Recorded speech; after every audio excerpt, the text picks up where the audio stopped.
দেখো ফ্যামিলি একজন মারা গেছিলো বলে নিজের অবস্থা দেখো ফেসে। তো আজকে ভাবলাম যে আজকে ফেসের যত্ন নিতেই হবে। তো অনেক ফেসে লোম হয়েছিল, আজকে ট্রিঙ্কেল দিয়ে আছে ফেস রেজার দিয়ে এটা তুলবো, দেখা যাক রেজাল্ট কী হয়। আর মুখে ব্রণ তো ভরেই গেছে একদম, যেহেতু মারা গেছিলো একজন। চলো তো তোমাদের সাথে শেয়ার করা যাক।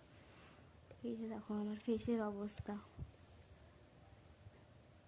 তো ও বলতে ভুলে গেছি, আমি তো ফেস রেজার ইউজ করছি, তোমাদের আবারও বলছি, যেটা আমি সবসময় ইউজ করি। তো আমি নিজের নামই বলতে ভুলে গেছি, আমি তোমাদের মেকআপ আর্টিস্ট মাম্পি। তো তোমাদের সাথে শেয়ার করছি আজকে টুইঙ্কেল দিয়ে কি করে ফেস লোমগুলো তোলা যায়।